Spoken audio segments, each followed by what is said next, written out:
See this girl? We'll call her Sandy.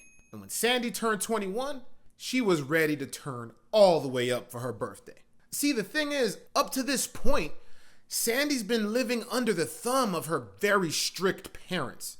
Even though she was always a good kid and did well in school, she never got the chance to do typical teenage stuff like hang out with friends and go to parties. Instead, she was doing homework and studying all the time. So much so that she graduated high school at 15, and by 19, she was a nurse. So when Sandy turned 21, her and her cousin decided, nah, this is gonna be a birthday to remember. We stepping all the way out. And they headed straight to Vegas, baby. She had saved up some of her nursing money, and as soon as she touched down in Vegas, she went shopping at all the luxury spots. Gucci, Louis Vuitton, all them high-end spots on the strip. She was drinking, she was partying with dudes. She was having herself a grand old time. Then Sandy decided to try out some casinos. We in Vegas, right? And as beginner's luck would have it, she won 4 stacks in a couple hours playing baccarat. Listen, after that quick hit, it was over for Sandy. That trip quickly became the first of many. I guess that beginner's luck turned into a little bit of skill as well. Sandy was actually winning consistently at baccarat. And before you know it, the casinos started comping her everything. And that's how they reeled her in. Sandy began staying in these complimentary suites that came with perks like free meals and free bottles of champagne for her and whoever she brought with her. Then they offered Sandy a line of credit called a marker, to make it easier for her to spend money without having to bring large amounts of cash with her to Vegas. But when they increased that limit to $20,000, Sandy's appetite for baccarat turned into an addiction. Here's the thing with these casinos. They love when someone comes in and wins big quickly. They comp you all that stuff because they know they got you hooked. And they gonna be right there to collect that money when your luck runs out. So Sandy was living it up for a whole year before her big crash. She lost $60,000 one night at the Bellagio. Now remember, this is on her line of credit. She didn't actually have the $60,000. So now she owes the casino. Now, Sandy was under hella pressure to make back those funds. At this point, her addiction got the best of her.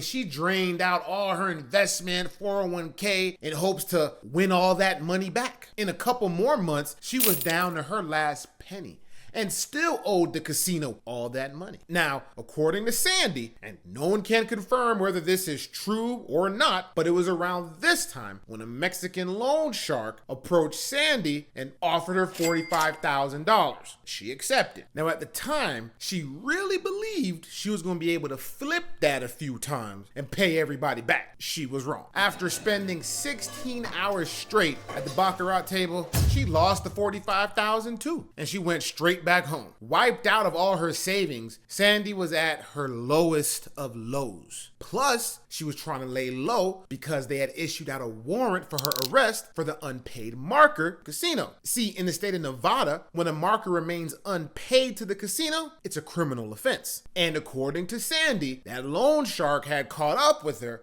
and began aggressively demanding the money back with interest. Sandy worked triple time at her nursing job trying to get that money back, but it just wasn't enough. Tell me why. Sandy must have been at home watching Set It Off because she got the brilliant idea to rob a bank. Sandy slipped on her designer sunglasses, put a wig on, and walked straight into the bank. And she had a note in her hand, and it said, TikTok BOMB. I don't know if I could say that word on here. So she slips that to the teller, and then under her shirt, she kind of does one of these things, and she's like, hand over the money. And just as quickly as she walked in, she walked out. Her first time, she got $21,000.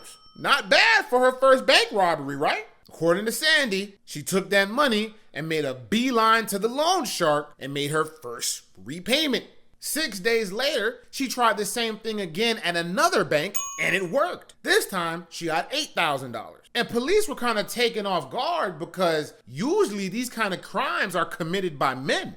Not only that, but Sandy was actually able to successfully rob these banks without the use of a, heater. The police began reviewing the footage of the bank robberies and figured their best chance of trying to catch her was, to put a name to the face. And they decided to call her the Bombshell Bandit. Her surveillance picture was posted on the internet and shown on the news. And the banks were alerted to be on the lookout. Over the course of 5 weeks, Sandy robbed 3 banks. One in Arizona, one in California, and one in Utah. However, it was that third and last one that eventually caught up to her. As she was walking out, one of the tellers was able to get a glimpse of that license plate and the color of the car she was driving. It wasn't long before the police were able to spot her, but she took them on a chase.